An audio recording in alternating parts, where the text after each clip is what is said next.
What is going on, Panthers Nation? Carolina Dad here, your host of the Two Growls, One Roar podcast. And I'm back with my reaction to the Carolina Panthers and the New Orleans Saints. If you're tuning in via video, trying things a little bit differently, number one, this is the third location in this room that I've moved to. So a little bit better backdrop, I think, than what we had on the other side. If you go back and watch the first video, second video, I turned, had like a blank wall with the blinds going out. This isn't great, for a sports podcast, but it'll work. You can see the lighting is terrible in here. I've got to figure out lighting. I've got this lamp right here that's just glowing if you go back and watch this. But here we are. Here we are. Panthers fall. A loss that, if I'm being honest, I didn't anticipate. Calling this my rapid reaction, it's more of a delayed reaction. I wanted things to set in a little bit. This is new for me, being able to record right after a game. Talked about it during the preseason, being able to do this. I'm glad I gave myself a few hours. I guess it's 9:30 now. Game ended, 5 hours ago? Say it was really over even before that, just based off of the performance that we saw today. There was some good, and there was a lot of bad. A lot of bad that makes you, if you want to overreact, throw in the towel. And we saw that. We saw that on a lot of fans on social media, online, if you followed along. I even got caught up in it just a little bit, not throwing away the season, but you get frustrated. You get frustrated. This fan base, we've been through a lot last few years. I mean, really since Rivera left, building a winning culture here has been difficult. We've seen changes in ownership, changes in coaching. We draft Bryce Young. We go through what feels like one of the best off seasons that we've had in a while, one of the best training camps that we've had. We get into preseason, we see some issues, but we think, well, you know what? Things are going to pan out. We're going to be okay. And you go out there, and you kind of lay an egg. But the egg, if we're being honest, we gifted the Atlanta Falcons this game. When you commit 3 turnovers, Bryce Young had 2 interceptions, Miles Sanders with that fumble. And I mean, it's a game of inches. If you go back and look at Miles's fumble, so close. I mean, milliseconds away, but that's what happens. This game's all about turnovers. The Atlanta Falcons converted all of those turnovers into points. Carolina Panthers fell 24-10. So do we want to overreact to this? I have a lot of thoughts. I do think there were a ton of positives that came out of this. Number one, the play of the offensive line. That offensive line that I kind of talked about, said, we're going to work this out. But a lot of folks on there were like, hey, our offensive line is going to be terrible this year. We got to get that sorted. Bryce Young had all day to throw in the pocket. I mean, there were at some moments back there where I'm watching him like, oh my gosh, dude, get rid of the ball or run, because time's ticking away and he's still back there, moving his feet, moving around, and had all day to throw.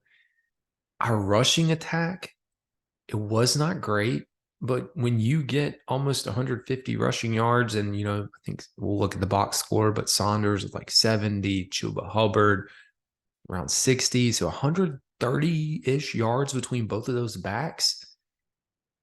That's success. Or you think that'll be a successful day if you can get that out of your 2 running backs. Defensive side of the ball, Brian Burns. Brian Burns' production, I talked about it in the pregame and during the week, just in bits and pieces with his contract, potentially holding out. He's not holding out. He even said after the game, he's here to play.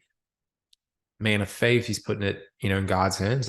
That's his words, that he feels protected and he's going to go out and play. And that's what his commitment is. And man, he came out. It's like he was fired out of a cannon. He was making an impact. Derek Brown the play that we saw, or the overall play by him, Frankie Louvu, there were a lot of good pieces, and then there was a lot of just bad. Talk about the receivers, and I'm not even talking about the health of the receivers because DJ Chark was out. DJ Chark is our over-the-top threat. He's the guy that's supposed to, get open. He's the speedster. I'm going to tell you this. When DJ Chark comes back, I don't know that it's going to make that much of a difference. Like in the grand scheme of things, our separation was bad. And I went over, this past 2-3 weeks because somebody called it out, like next gen stats. And we'll look at the next gen stats in a minute. Next gen stats, we have like one of the worst receiving cores in terms of separation. And I defended it because when I looked at, a comparison of others in the league, it was like, well, yeah, but tight ends on this list had the best separation when you looked at the actual statistics. But we get in the game. Hayden Hurst was really our primary receiving target. Hayden Hurst made some plays. Speaking of plays, that touchdown he scores, he throws Bryce Young's first NFL touchdown into the stands. Don't worry. He tweeted out after that they were able to get the ball. So good for him. Good for Bryce being able to do that. It was just funny. He said he was in the moment. He was pumped. Hey, I don't blame him. I mean, the first possession or the first drive that we had, though, you move the ball methodically down the field. You get stopped. I mean, it was like 3rd and 2, then 4th and 1. You don't convert that. I said I would have taken the points there. Take the points. It's early. It's the first game of the season. Rookie quarterback. I know you want to build momentum and you want to take control of the game. And yes, getting that or eventually getting a touchdown out of that drive would have done that. But you got to take the points. Take the 3 points. Move on. And when we talk about the offense and the offensive play calling, I was not impressed. I was not impressed by Frank Reich. I'm not saying I want his job gone. He's a great head coach, right? And I think he's the right man for the job. He's got to pass the keys off. He's got to let Thomas Brown open this up. The Gazmo Gidgets, motions, bubble screens to LaVisca in the backfield. We saw the pistol formation quite a bit, which Bryce Young was comfortable with. That's something that he ran a lot at Alabama. We saw bits and pieces, a lot of new. But when you looked at the grand scheme of the offense, the inability to get open, you got to have separation. And then there were just plays where after all the turnovers, it was late in the game. There was a few plays where it's like Bryce Young had Mingo or he had Terrace Marshall and just not on the same page. I mean, there was one play Terrace Marshall beats his guy, stops running. Bryce overthrows it. He had another one, I think it was Domingo, because just playing back in my head and like just missed him. And you're going to see a lot of that. Bryce Young stat line, not impressive, but the defense was impressive. And all things considered, when we go and look at the box score here, if we can do that every week, considering the adversity that we had to face in the game, we're going to be okay. It's going to take some time. I do think the team needs to think about from a running back perspective, when you think about when we were getting stuffed and not really getting that traction in the backfield, having a big back, like last year we had Foreman could line back up there, run, get you that 1 yard, 2 yards, whatever it was. Like he was able to plow through guys, run them over and do what he needed to do. You've got a Leonard Fournette available, and I'm not saying when you go and pick him up, but I'm thinking about that. I'm also thinking about the wide receiver position. I mean, what we have out there today is not great. We saw the debut of Marcet, and oh my gosh, the freaking I'm always going to be optimistic on the team, but that was a bonehead play late in the game. Wasn't really late, but the punt return where he runs backwards, he gets horse collar tackled. We have a personal foul for blocking out of bounds that offsets, and the ball's at the 1 yard line. It was like, at that point, I was like, this is not our game. We're not going to win. And I mean, it is what it is. Yes, I finished watching the game, so don't worry about that. But at the same time, you're just like, man, you've got those days where, whether in life, or if you maybe you've played golf, you're like, man, this is not my day. It's not my day. And that's how it was. That's how it was for this team. How do you build off of this? There is a big game coming up. Every team in our Division One, you hear me talking about Tampa Bay is going to be bad. Tampa Bay beats the Minnesota Vikings. The New Orleans Saints win. Of course, the Falcons beat us. So here we are sitting at the bottom of the division with the divisional loss, Monday Night Football at home, and a must-win game. Already must win.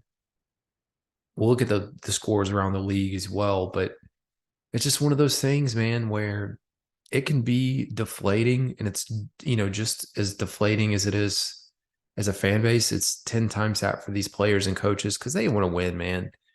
Anyone that ever plays a sport competitively, nobody's signing up to lose. Nobody wants to lose. That's nobody. They play to win. It's exactly what they do. And one of the things I did not really talk about is J.C. Horn. Here we are. I said it all off season. The best ability is availability. J.C. Horn had another non-contact injury. I mean, can we get rid of turf fields? That's the thing I'm going to say. Get rid of the turf fields. People want to bash the Panthers and our turf field. Get rid of it. Across the league, these owners have billions of dollars, millions, whatever it is. Put in grass fields, eliminate some of these injuries. I don't know. So it sounded like it's a hamstring. I have not heard an update as I record this on the status of him and what his status is going to look like the rest of the week. If I'm holding my breath, it sounds like he's going to be out. And in his absence, we saw a few things. We saw Troy Hill for a little bit coming up, making some plays. We saw CJ Henderson, and CJ Henderson got called. I mean, this poor guy, man. Like, I say that because I'm always going to be optimistic. I'm telling you that about all these players. Dude gets called for a pass interference where it's like, what was he supposed to do? I mean, he's cutting over to defend the receiver. He didn't see the ball, but you have the Atlanta Falcons guy like actually going in and over top of him, and he gets flagged. I'm like, it's not really a penalty. It didn't matter because they called it, but it's just like, God, man, that dude does not, he just can't catch a break on some of those things. So let's go ahead. Let's look at the box score. And I know I sound deflated. I am a little bit. Don't worry. We're going to be previewing the Saints here in a few days. And the optimism is going to flip over. And even Frank Reich said, he wants to take this next 24 hours to sit on this, to simmer. The team should feel bad. Here's the thing. Desmond Ritter's stat line, like Bryce Young outplayed him. Minus the 2 interceptions, Desmond Ridder was not great. But when you think about the quarterbacks that we're going to be playing this season, he may be one of the worst quarterbacks. So I don't know how to read that, if that's good or bad. Bryce Young was 20 of 38, 146 yards, only 3.8 average. 1 touchdown, 2 interceptions. He did have 2 sacks. QBR was 14.6, and his passer rating was 48.8. Other side of the ball, guess what? Winning football teams do what they're supposed to do. And when the ball's turned over that many times, you take advantage like they did. Short field, Desmond Ridder, he was 15 of 18, only threw for 115 yards. If you came into this game and said we were going to hold the Atlanta Falcons to 100-ish yards passing and 130 yards rushing, I would have said, yeah, I'll take that. We're going to win. Of course, it just wasn't our day. Sacked him 4 times. Defense stepped up, 4 sacks. His QBR was 29. His rating was 111. Just how it happens. Rushing attack. Miles Sanders, 18 carries, 72 yards. He really didn't have any big runs. His longest run was 10 yards, averaged 4 yards per carry. Chuba Hubbard, who a lot of people bashed, looked good.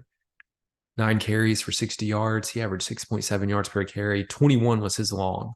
He looked really good out there, comparing him, to Saunders. We did not see Raheem Blackshear. Did see Bryce scramble a little bit. He had 3 for 17, but 16 of those came on one of his runs. And then, the gadget, whatever we want to call this. Laviska Shenault had 2 for 5. All things considered, we shut down Robinson, to an extent, but Algier was an X factor. I mean, Algier, 15 carries, 75 yards, 2 touchdowns, 22 yards was his longest. Bijan Robinson had 10 carries, 56 yards, 5.6 averaged, and his 21 was his longest. So, I mean, we did what we were supposed to do on the defensive side of the ball. Receiving, Hayden Hurst was our leading receiver. Take that for what it is. 5 receptions, 41 yards, 1 touchdown. He's targeted 7 times. Your next was Miles Sanders. So you had your starting tight end and running back leading in receptions. And I love the team, but Miles Sanders is no Christian McCaffrey. He had 4 for 26 yards. 11 was his longest. And then you have Terrace Marshall, Mingo, Shenault, Adam Thielen with 2. Chuba Hubbard with 2 receptions, and Giovanni Ritchie with 1. Again, Hayden Hurst the lone touchdown. On Atlanta side, I mean, we did really what we were supposed to do there. You had 2 receptions for 44 yards for Kyle Pitts. That was your leading receiver in yardage. Matt Collins, who I talked about in the offseason, potentially coming here, had 3 catches for 31 yards. There was one that the ball was like behind him, and he just manhandled it. Made a really good play. Bijan Robinson, now I get the feeling of what it was like when teams had to play Christian McCaffrey on our side and stopping him. Bijan is going to be good. I talked about my preseason predictions. I do think he is going to be in the running for Offensive Rookie of the Year. There's no doubt about it. He had 6 catches on top of his rushing for 27 yards, the 1 touchdown. And then Tyler Algier, 3 receptions for 19 yards. So, funny thing is Desmond Ritter's first completion was to himself for -6 yards. Turnovers, we talked about the 2 interceptions. Miles Sanders had 1 fumble that we lost. Bryce had 1 that he was able to recover. And this is just how it happens on the Atlanta side of the ball. Desmond Ridder had 1 fumble that he recovered. And that's how it happens, man. I mean, it just didn't fall our way. Did not fall our way.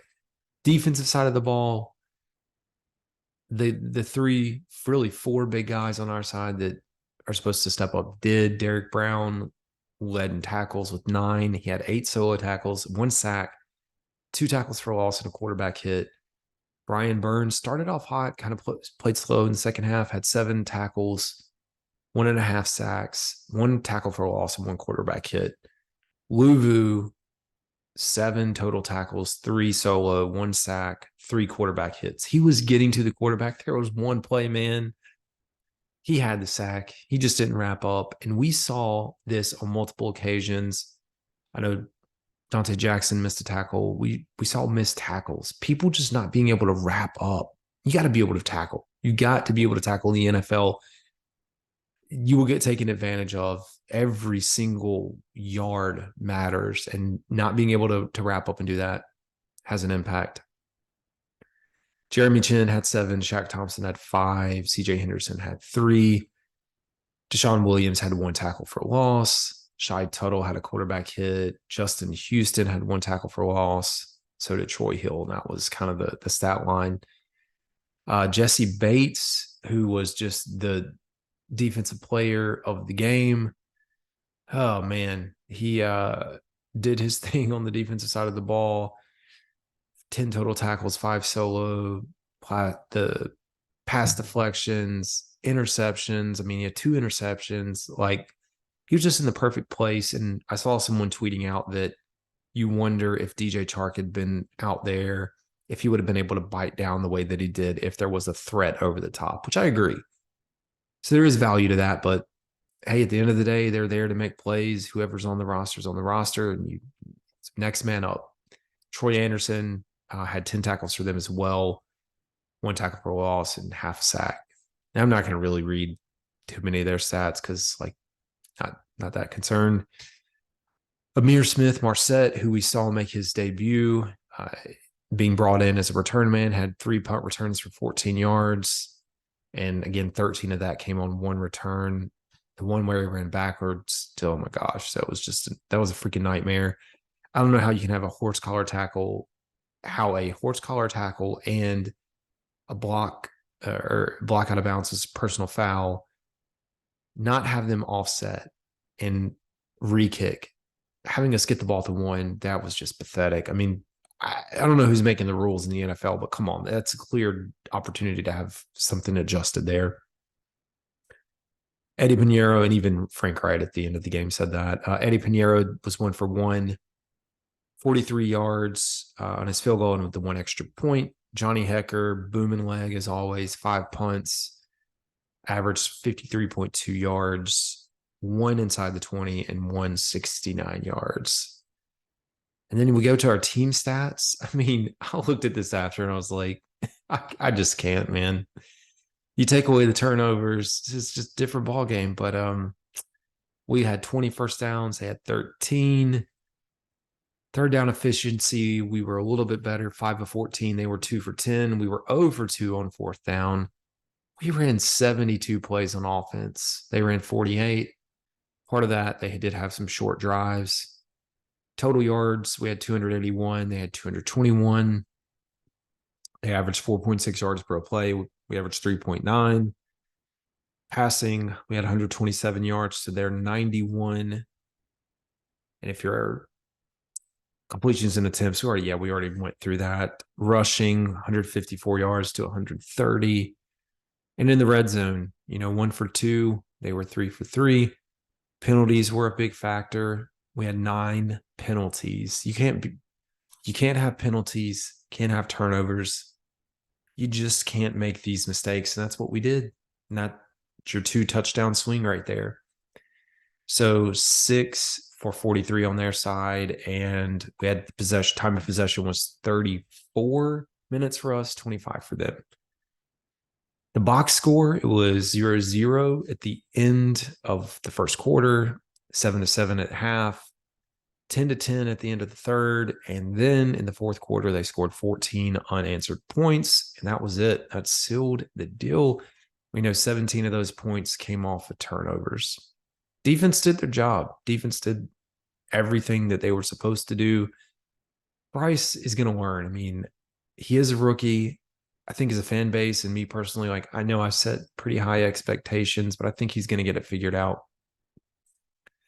So we go back and look at the play-by-play. You couldn't have asked for a better start on our side of the ball, in the game. Starting out with the Desmond Ridder pass to himself, really getting them in a 3rd and long, and then having to punt. So we shut them down, and then we go on an 11-play, 48-yard drive. A lot of good things happening on that drive with passes, and then we cannot get the yard. It's 3rd and 1 at the Atlanta 11. I understand it. When it happened, I said, let's go for it. I get it. Laviska Shenault attempted the run, no gain, and then same thing on 4th down, Chuba Hubbard. Part of how this thing goes. So you had a turnover. Defense did step up after that. We get the ball back. That's when Bryce Young throws the interception. And I mean, we gave them the ball. It was just, prime field position after that. Atlanta goes up 7-0. And the question was, how was, Bryce going to respond? And didn't look great coming out on the next drive, but the defense settled in. We get the ball back, and then we go on a 12-play, 75-yard drive. Took 7 minutes off the clock. And so it's like, man, the production is there. We're, feeling pretty good about ourselves. We even get a stop and get the ball, chance to go on a 2-minute drive to close the half, maybe get some more points. We go with 3 passes, all incompletions. And I'm like, just run the ball a little bit. The one incompletion was 1st and 10 at our 17, and Bryce Young had Terrace Marshall open. Terrace stops, and you miss. I mean, it was one of those games, man. It was just one of those games. Hate to see it. We go into the half. tie game. Couldn't have asked for anything better considering, what we had. We get the ball, go on a 9-play, 50-yard drive. It's 10-7. So again, Bryce is responding well. The team is looking good. Then we get a 3-and-out. Sets us up with 1st and 10 at our 21-yard line. Nice run by Miles Sanders. Gosh. Chuba Hubbard next. He's moving the ball well. We get into 3rd and 6, and Bryce's second interception. Bates was just his game. I mean, he was there. Bryce talked about, in his presser after the game, owning up to all this. He's taking the responsibility, and I know he's going to learn from this. He's going to learn from it. But, in the grand scheme of this whole thing, I hope with what we have available that we can get him the support he needs, because he's got to have some guys that can get open. I mean, not much else he can do with that. From there, it's 10-10, or I should say Atlanta gets the ball. We make a stop. It was a very big chance for the Atlanta to, score again, or at least score a touchdown, and we hold them to a field goal. Very next drive, we're looking good again. It's 10-10, 4 plays, 36 yards, and we have the fumble by Saunders. And it's like just one of those things, man. He was close to right there at the first down. You see him going down, and it's like I said, game of inches. If he just elbows something, get hit before, doesn't. I mean, Bates came in. If you watch the replay, he was so close to hitting the ground, and Bates punches it right as it hits. Like, God, man. It is what it is. So that turned into, that was a big momentum swing. They go on a 7-play, 61-yard drive, 17-10. And after that, pretty much things kind of sputtered out on our side. We really didn't see too much. We had opportunities. And, at the end of the game, not that it really meant much. We go on a 12-play drive, 40 yards. We don't get points. I mean, can't expect it. Can't expect to win with the turnovers. Looking at our next gen stats, let me get them pulled up. I had them earlier. Look at our next gen stats and a little bit of a additional, final thoughts before we move on. Y'all promise I'm optimistic. Just gotta keep telling myself and telling y'all that. So let's go in, and I like this. So you can actually go out to the next gen stats, just Google next gen stats and go to the game center. It will give you a breakdown of all the games. We're looking at the Carolina Panthers. So longest completed pass in the air, Bryce Young was 27.9 yards. Desmond Ridder was 45.5. Fastest ball carrier, I don't really care, but Miles Sanders, 19.62 miles per hour. Kyle Pitts was 18.43. Fastest sack was Brian Burns, took him 2.5 seconds. And this proves that the offensive line was doing their job. The fastest sack for the Atlanta Falcons was 4.1 seconds. Now, looking at the quarterback passing chart, so we know Bryce Young was 20 of 38. Where he had his success was in the really 10-yard range. So he was 6 of 6 for 51 yards, right in the middle of the field. 3 for 4 for 15 yards, his 1 touchdown on the right side in that 10-yard range. And I say 0 to 10 yards. 4 for 5 for 30 yards in that 0 to 10 range on the left side of the field. It was 2 for 3 on passes to the left behind the line of scrimmage, and 3 for 3 for 6 yards for passes on the right. In the middle of the field, it was that 10 to 20-yard range where he had his interceptions, which we know Bates was right there. It was 2 for 5 for 23 yards and 2 interceptions. He did not have a completion of 10 to 20 yards on the left side of the field. So that was, 0 for 2. Same thing on the right side, 0 for 2. And we know the one deep shot, which was 20 to 30 yards, he was 0 for 1. Desmond Ridder's chart doesn't look much better, but when you have shorter fields and you can run the ball a little bit more, don't have to worry about it. From our rushing attack, Miles Sanders had the most success running up between the center and guard or to the right side of the offensive line. So Chandler Zavala doing a great job. Didn't really get talked about. He was a positive. We had 9 attempts for 42 yards for Saunders on the right side. And his next highest, I guess, was to the left outside, 3 attempts for 19 yards. And that was, his biggest production. Chuba Hubbard, similar, right side of the line, 3 attempts for 26 yards. That right side holding it down, Savala, Moten, Bozeman. Left side, it was 5 for 22. And then Bryce Young's 1 scramble was really to the far right. That was just, man coverage and contain. I do think when we look at where we were the weakest, Tyler Aguilar had 6 carries for 32 yards, 2 touchdowns. They all came on the left side of them, which would be the right side of our defense. And then he had pretty even on the right side with 9 attempts for about 40, a little over 40 yards. Robinson, same thing. The right side of our defense got ran all over, 7 attempts for 35 yards. And we didn't really see Ritter. When we look at our defense, we did have the one play. Ritter was, when we look at the depth of the throws, Ritter was more successful. He did not have a completion behind the line of scrimmage. Good for him. But on the right-hand side, throwing down to the right side of the field, he did have more success completing, of course, those bigger passes. So there we go. And I talked about receiving. So the league average for separation, which is how close someone is to you when the ball is thrown, is 2.94 yards. We were terrible.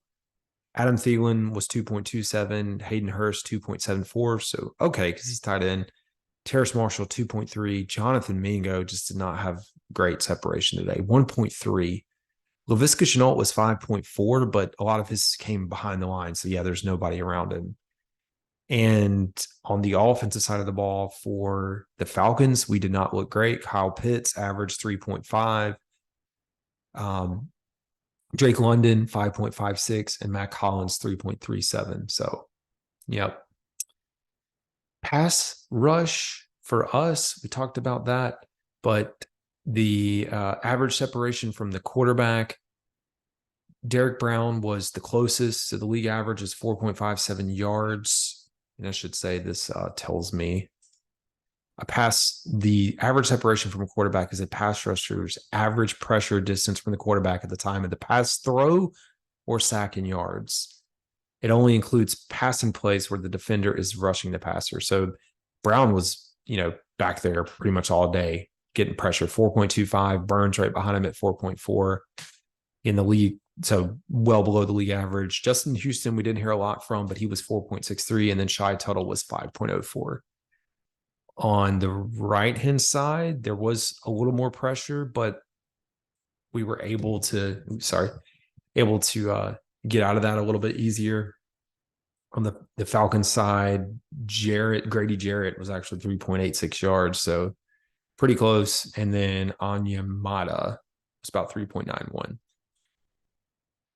Well, I think I've covered it all, kind of going through, closing thoughts. The one thing that didn't really talk about is the fact that this is Frank Reich continues his losing streak in the first game of the season as a head coach. He is 0-5-1, even though his overall record is 40-34-1. Just disappointment. The Panthers are now 8-21 in Atlanta. We just can't win, man. And I got to say this, I understand it's a new age in football, a new age, whatever it is. And I miss rivalries. I miss rivalries where you trash talk each other and you're not friends with the team you're playing. Because, I turn on after the game we lose, and then you get on the Panthers social media account, and you see us posting all these pictures with our guys doing the jersey swap with the Falcons. And I'm like, I get it, do it, but I don't want to see that right now, man. That was a terrible overall performance that, we lost. Okay, I don't really want to see that. So heading into the New Orleans Saints, and just the season in general, has my outlook changed? No. It's hard. it can be easy to try to look ahead and get worried. It can. It's part of it. But I am going to take it game by game. I said if we split these two games, the New Orleans Saints barely squeaked out a win. And speaking of the New Orleans Saints, like I said, I'm going to do my preview. I may be doing a crossover with the New Orleans Saints podcast, to be determined. We're trying to get that set up schedule-wise.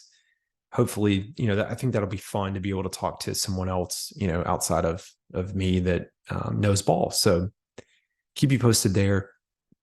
But, when we look at it ahead, it's the health. Is Chark going to be back? What's the status of Blackshear? We didn't really see a lot of today outside of, kick return. So getting him involved, and then Amir Smith-Marset did the punts. So I think it's going to just take a little bit of time. If the defense can keep the intensity that they had, Bryce Young will correct what he needs to do. And if we open up the offense, things are going to be okay. Things are going to be okay, folks. So, all right, y'all. That's all I got for today. Hang in there with us, man. Just hang in there.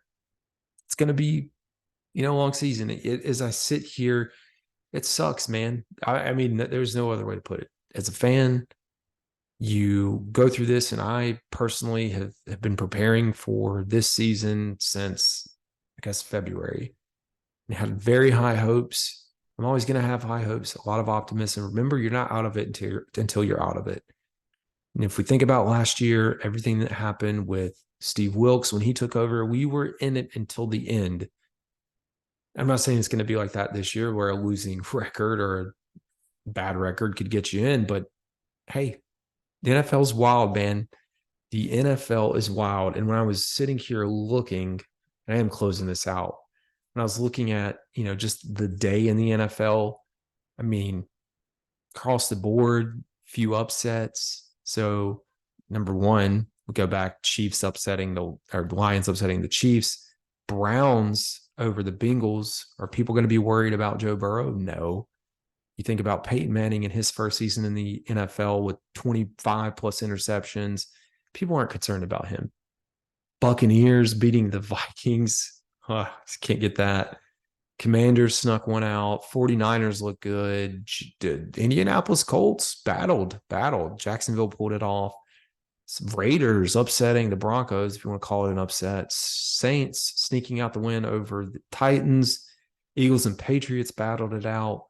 I'd say the Rams upset the Seahawks. So, and then we had a really big battle with the Dolphins and Chargers. Green Bay Packers looking good. A lot of these teams on our schedule, so it doesn't ease my mind that much. But Cowboys up big over the Giants now. Anyways, we're going to be fine. I'm here for the ride. I'm going to try to be as fan-friendly and optimistic as I can, because there is a lot of negativity in the world and on Panthers Twitter and just the Panthers fan base. And I don't want to do that. Like, yeah, we're going to have some time to be upset. We're going to move on, keep going, and keep pounding. So y'all have a good one. Peace.